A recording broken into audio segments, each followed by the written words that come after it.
Morning. Morning. How's everybody? Good. Just looking at Gene here in the front row. I don't know, it seems like there was a football game on last Monday. I remember this terrible memory of being an Alabama fan for one night and one night only. I was actually in a meeting and I thought, I'll get home for the second half, and I saw it 7-0, 14-0, 21-0, 28-0, 35-0. Yep.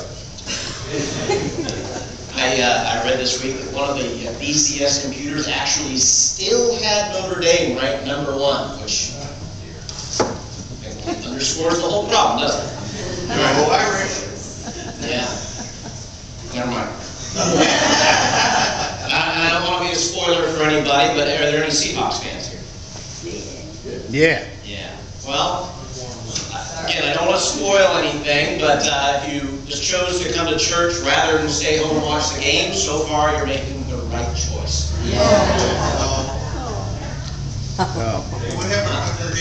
Not looking good so far for the Hawks. 30 birds. I appreciate that you allow me to talk about sports while I'm up here. Some of you don't care for it, but I like that you let me poke fun at Notre Dame. It's funny, the first church I served was in Jet, Oklahoma, which none of you have heard of and none of you have been to. It's a little teeny tiny town in northwest Oklahoma. And I would, especially during football season, some mornings I would wake up, for church, and I would be awfully sleepy because I would be watching the night before the Ducks or the Beavers. The game would start on the West Coast at 7. In Oklahoma at 9. We'd get over about 12:30. But I would give the folks in Jet, Oklahoma an update on the Ducks and the Beavers, just because I knew they deep down really cared. And even still today, during one of the games, I'll get a text from somebody in Oklahoma saying, "Yeah, see your Ducks just winning and winning."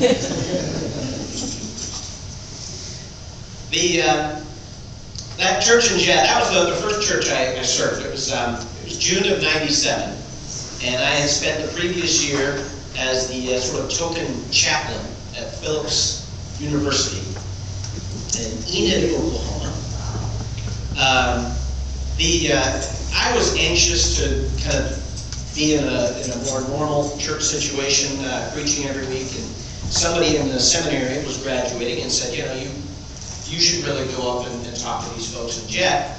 It's only about half an hour away, so that's good for you, and they're just really good people. So I did. I made the trip up to Jet, and the first impression on driving into the town is that it was like many of the towns in northwest Oklahoma. During the 30s, 40s, 50s, it was things happening.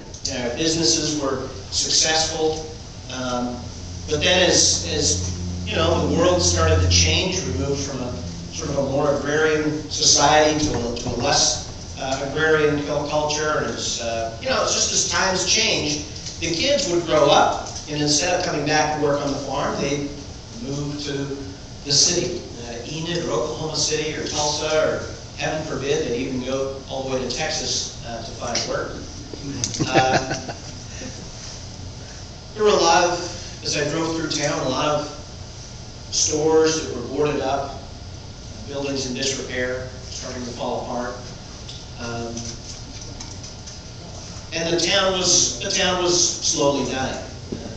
And it's still there today, and probably will be there for years and years and years to come.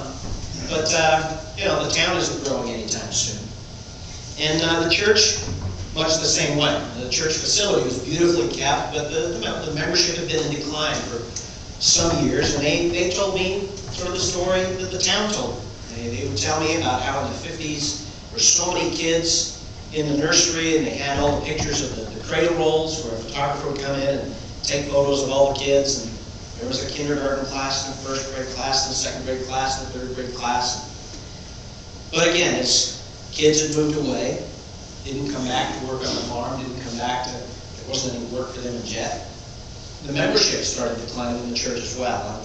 And they were very, very frank about it. would you? The treasurer spoke up and said, look, we're not naive to our situation. We know our church is dying, and one day we're going to have to close our doors. We're aware of that fact. We're not asking you to work miracles. We want you to preach on Sunday, care about us, come see us when we're sick, and if once in a while you can get out to the surrounding nursing homes and call on some of our members who can no longer come to church, we would really appreciate that as well. And throughout, I was there for 5 years, which that made me the second longest tenured pastor in their history. Throughout that 5 years, it was at times a very discouraging place to be. I told some people it was more like a chaplaincy, like hospice work, than being a pastor. But this was a church that was well aware that their days were numbered. And a couple of years after I left, they finally did close their doors. I think the most discouraging thing was that at times this church perceived itself as being much less than it truly was.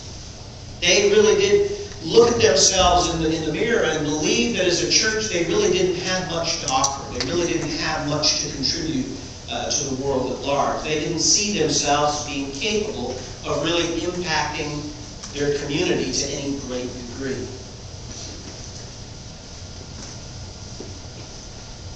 And I think truth be told, I think we all feel that way from time to time. I think we all feel from time to time as though, we're less significant than we really are.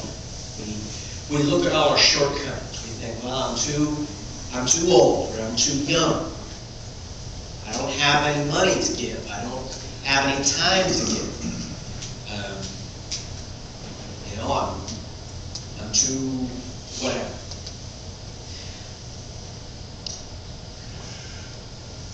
There's a story that Luke tells in Luke 21, verses 1 through 4.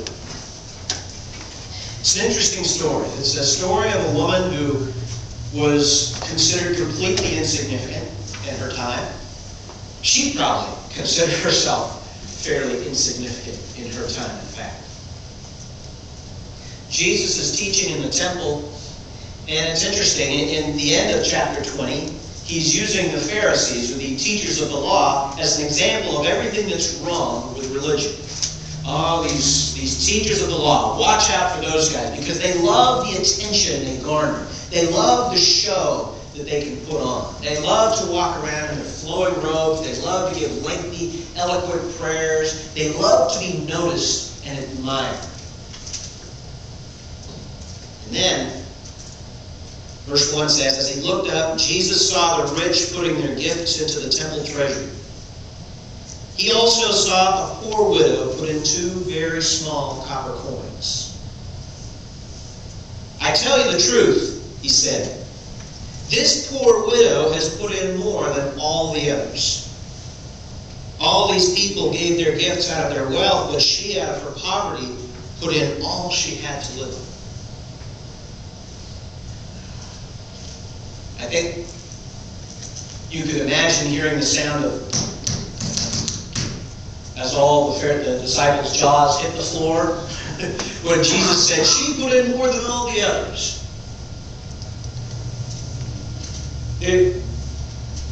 I think about this story because I think it speaks to this sense that we're less significant than we really are. I would almost guarantee you that when this widow woke up that morning, she just thought it was another day. She was on her way to the temple to worship, to leave her offering, as small and insignificant as it was. And she had no idea that she was going to be made famous that day. In fact, we don't know her name. We just know of her. But she thought she was going to the temple that day just to make and modest, insignificant offering.